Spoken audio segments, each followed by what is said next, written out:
Kia ora, my name is Nooroa Tapuni. I'm an artist. I live in Tāmaki Makaurau.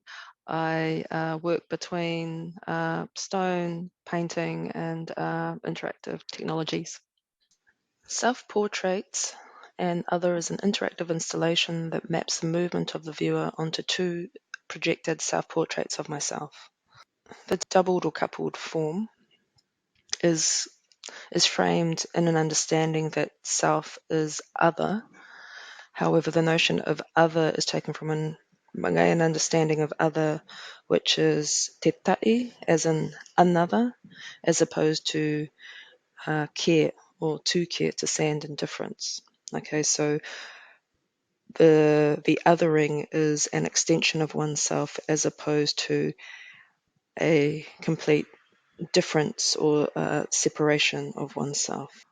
And in this way, the work has a gene archaeological code of myself as the artist embedded into it.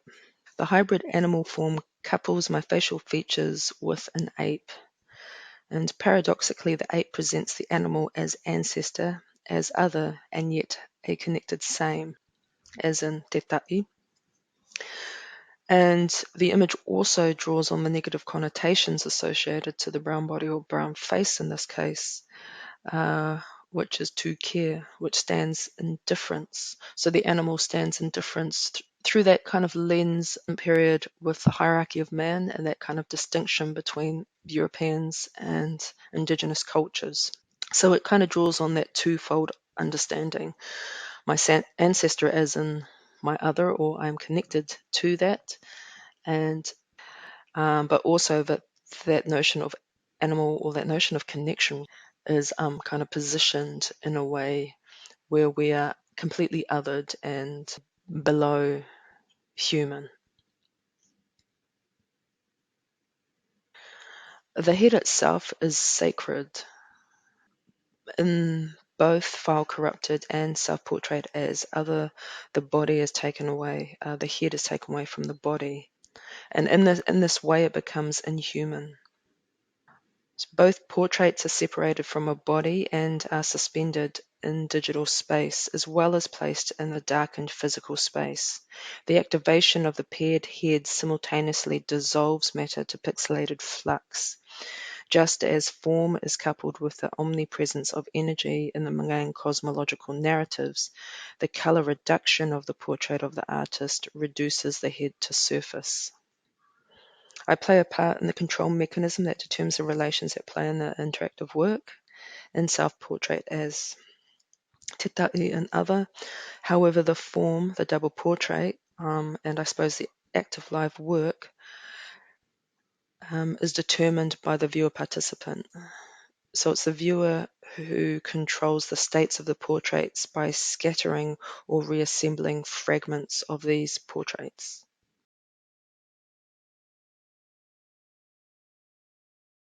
Kia ora, my name is Lana Lopesi. I'm a writer-researcher based in Tāmaki Makaurau, Auckland. On the west side, my work for a little while now has been focused on writing about Pacific art and artists from a variety of perspectives for a number of different platforms. Yeah, I describe the project as an anti-art history in the way that it's non-linear and it's not sort of stuck to a kind of a linear timeline, which is something that is obviously allowed in the online environment, because you can kind of have these sort of, you can have a bit more of a networked, or I suppose like a kind of assemblage approach to it. And so it's anti-history in that way, but it's also anti-history in that there's no sort of kind of authoritative voice over the project writing these histories out. It's written through the perspective of the artist. And so that's kind of that, what the artists think is important is not what an art historian thinks is important, or even an editor. Sometimes, you know, I'll get a story in and be like, oh, I wish they had have written this, but that's not the point. The point is that you give the power and the authority over to the artist to write their story in the way that they want to.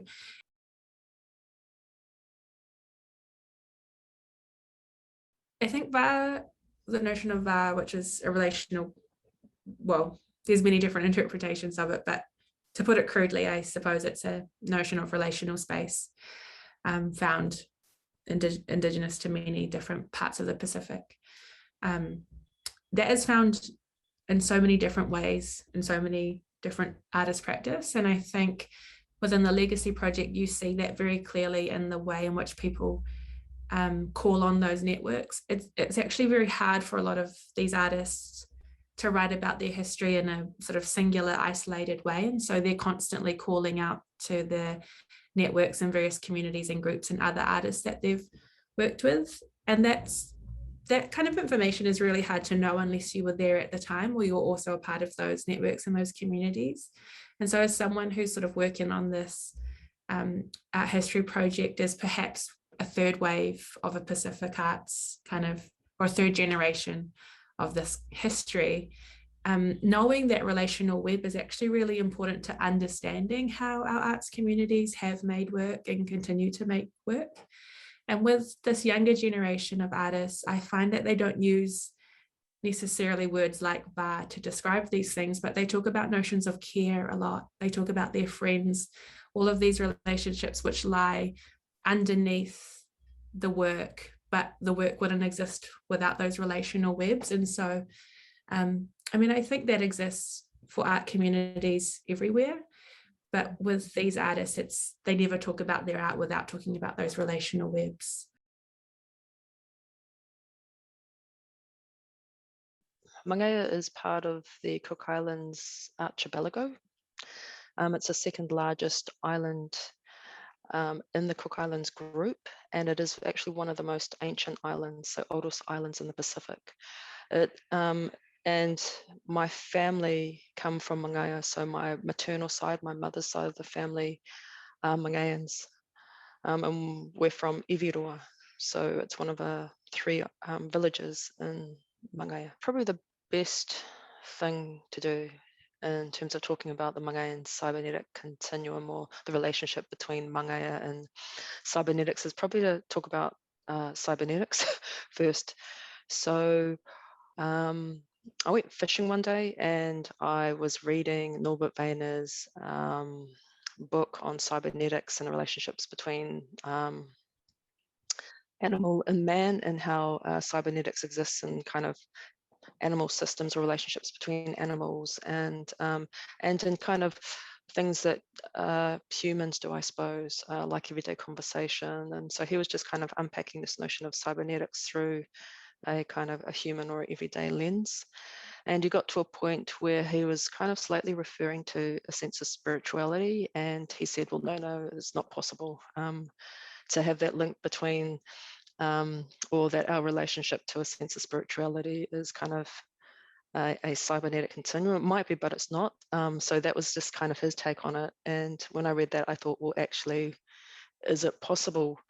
Could that relationship exist? And so that started the journey to looking at an understanding of Mangaian continuum, which is a connection between, or the relationship between the physical world and the spiritual world through a Mangaian context, and how that might be a cybernetic system. I went through and explored our cosmological story, so our creation story, and there is a part in it where in our world, in our worldview, our Mangaian in its ancient form was Au'au, and it existed in our underworld. And through a series of things or interactions or happenings, this underworld became pushed above into this world we now exist in. But what was left was the body, or the land's physical, a spiritual other, sorry. So they were in separate realms in a sense, but they were still connected. So it's this kind of relationship between physical and spiritual, the physical self and spiritual other, that I saw as being the continuum, or the Mangaian continuum, and that I believe that there's there are forms of communication between this physical and spiritual other. And and so I took that lens, or that cybernetic lens of kind of communication and control and recursive strategies, and unpacked what those relationships might be through our cosmological stories, but also through our genealogical stories. So our akapapaanga, which is our genealogy. My knowledge of Mangaian is really through my mother's stories, and then through, I suppose, my own fantasies or imaginings about what the space might be, based on the stories that I've read and the things that I hear, and the laughter of my mum and my auntie, and the anger of my mum and my aunties, so it's very much through my experience or my relationship to them, kind of unfolds my understanding of what Mangaian is. Hashtag on lockdown is primarily based on a conversation between James Baldwin and Margaret Mead, and it was a series of 3 conversations over a period of time in 1971, and it got transcribed into a book called A Rap on Race. So I found the book. I was going through and reading parts of the book.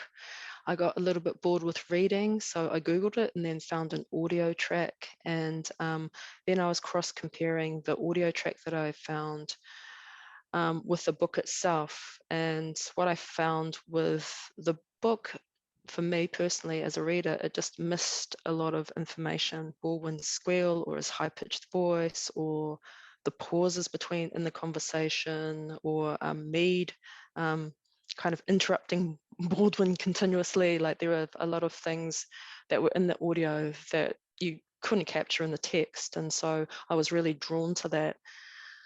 So I took the audio and I took passages from the audio, which I found really interesting. They were usually passages where Mead would talk about,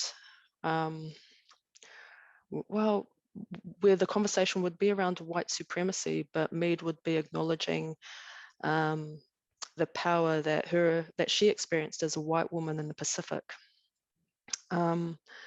As an anthropologist, and the role that she had to play, and that the kind of power that she had could determine whether a Black person died or not. Okay, so it was just, she just was aware of the sense of power.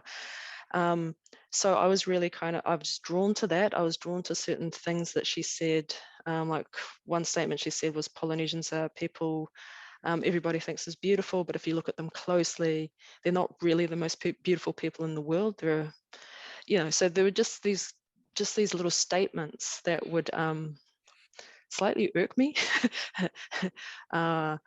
But yeah, but I found them really interesting. And so I took these various little bits of information, and then I would chop them up, and then I'd reorganize them so that they were having a totally different conversation. I then took this conversation and through a series of steps, I would reduce it to just some visual lines that got projected. So in the work Untitled, that was part of Silvering Slowly, and I think it was 2019, in Gallery 3 at St. Paul Street Gallery 3. And then also, so that redacted all of that information. So you had no understanding of where, or you had no understanding that the material existed. All you had was just some wavy lines projected against a wall. And then to the other extreme, with the work Babel, I took the audio and amplified it, and took it through a series of transcoded the audio into text, and took the text into a text-to-speech piece of software online. So it's a free piece of software online. And then I used several tracks. I made several tracks and then layered that audio one above the other. And so that ended up being Babel. So you had multiple voices saying various things. To some degree, it was just a cacophony of sound that kind of, in a sense, was slightly kind of redacted the meaning. And in some ways, yeah, that could be totally related to the internet, where sometimes I find that the internet is just kind of flooded with stuff, but it's hard to hear yourself think, or really understand, or find a kind of not, it's not a truth, but I actually hear your own voice really. So yeah, Babel, I put multiple layers on top of each other. You know, Babel, I take it through a text to speech system, and I, you know, drop down a Australian voice, a British voice, and Sangeeta, an Indian voice, the voice of my text. So something I had written, I voiced it through Sangeeta, and the edited text of Mead and Baldwin was voiced through the Australian and the British person, British voice. So yeah, just all these kind of ways of trying to work with this material and work it out. Hashtag on lockdown, where I was posting things. There was a part of me that had slight anxiety over that sense of interaction. So interacting online with my own artwork, having to talk about race. And so I was hiding that racial content.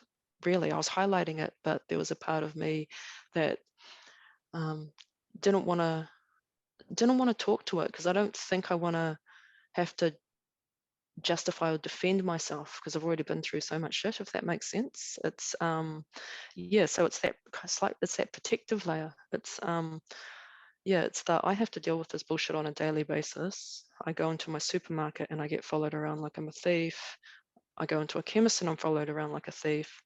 So that's my daily reality. And so, you know, for me, there's this stuff is just embedded in our history. And so I find a conversation, I just want to play with that conversation, but I don't really want to have to talk to it or justify why I'm playing with it. How do I position this? How do I speak to this? Do I need to speak to this? Well, yeah, my working around Moana cosmopolitanism is that the Pacific has always been cosmopolitan, and we can see that in the many connections that exist not only across the Pacific, but between Pacific people and many other groups of people. And that goes back a really long way. So you can argue on one hand that the Pacific has always been cosmopolitan. And I think maybe also we're trying to think about, or I'm trying to think about community, or where that sits, or where I sit within that, or what that community is, and highlighting a community, and then that reach for the community, and then coming across a lot of you know, white supremacy and a lot of like racism. Yeah, there's always that rethinking about who is this serving and why, and who are our communities and why. And I don't know if it's a Pacific thing or a sense of responsibility, or like, for me, it's probably more a questioning.